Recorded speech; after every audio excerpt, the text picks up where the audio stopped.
When working with Adobe Illustrator, it's very important to learn how to select objects that you created. Let's look at the two tools at the top of our toolbox. You'll see there are two different arrow pointers that we can choose from. The first is a black arrow tool, and it's known as the selection tool, but for convenience sake I'll usually call it the black arrow. And next to it is the direct selection tool, and it's a white arrow, and just for convenience I'll usually call it the white arrow tool. With the black arrow, this allows you to select entire objects or groups of objects as a whole.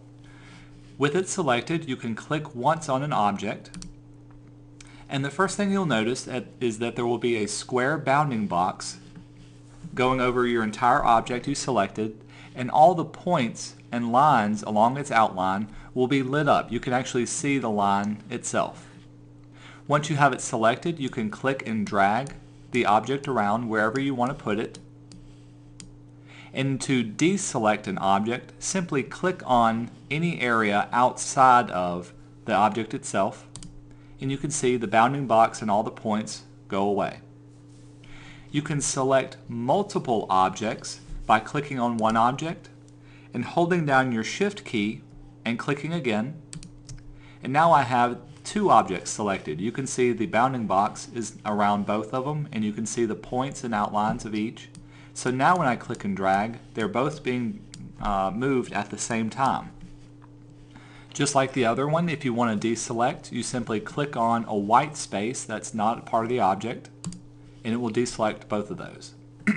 The third way you can select multiple objects at a time is to click and drag over the objects themselves. So if I clicked outside the object and started to drag, you'll see we get a broken line, and I don't have to completely cover the object itself as long as the line is touching or completely over the objects. When I release, you can see that now all three of these objects have been selected, and I can move them around as well.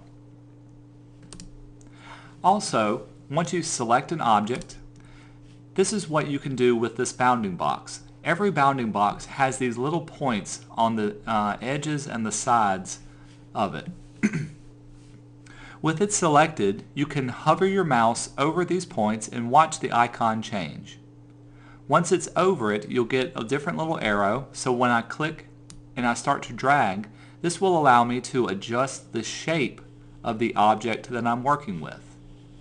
So if I wanted to make this triangle small or skinny, I can click and drag, and you can see the outline will change so that when I let go, the shape of the object has now been changed. I can do this for any of the white little points that you see along the sides and edges. If I click just on the center point up here, you notice I can only adjust the up and down, the height of my object. If I was to click one on the sides, I can only adjust the width of my object. But if I wanted to adjust the height or the width at the same time, I can click a corner piece, and you can see it scales down to whatever size that I need it to be. This works if I select multiple objects as well. In this case, I have two objects selected, and I can click and adjust the scale of both of them at the same time.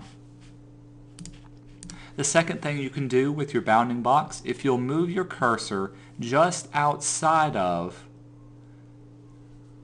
the points, you can see it has a rounded arrow now. This is different from the one that's on top of it that has a straight arrow. So what you want to see is that rounded arrow. When I click and drag, this will allow me to rotate my object, and you can see the outline rotating so that when I let go, it will pop my creation to the size, to the rotation that I had it. Again, to do this, I move my cursor just outside of the bounding box, and I can click and I can drag and change the rotation of what I've created.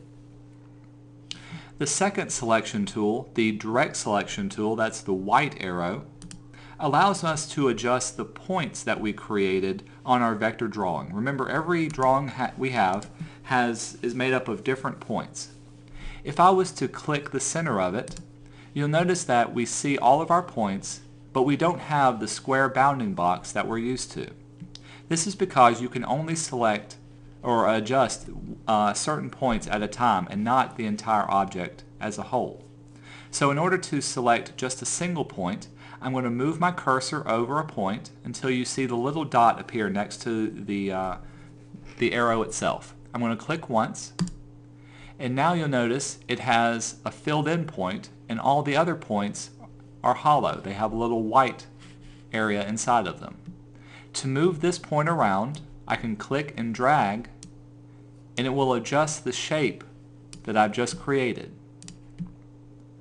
Again, to deselect, you see I've clicked outside of the shape area and it goes away. If I was to hover my mouse over another point, you see that it highlights, it lights up, and I get a little point next to my arrow. I can click and drag, and I can easily and quickly adjust point by point to get the shape to look exactly as I need it to.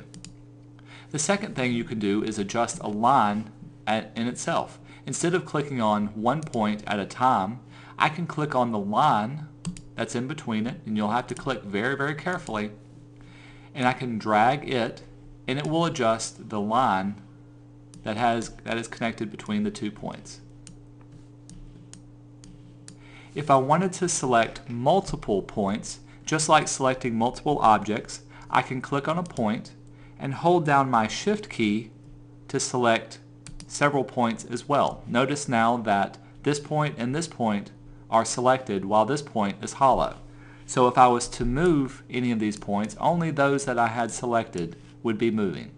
Let's try it on this square. So if I was to select this one and then hold down my Shift key and select this one and hold down my Shift and select this one, all 3 of these points I have selected will be able to move, while that 4th point remains stationary and the same.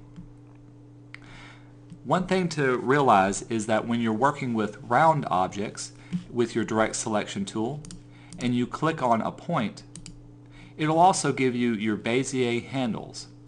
In order to adjust the Bezier handles, of course, you can click on the point itself and adjust the position, or you can click on any one of these handles and that will adjust the curve of your line as well. So if you're working in curved lines, you can click and drag and it will move your Bezier curve along with it.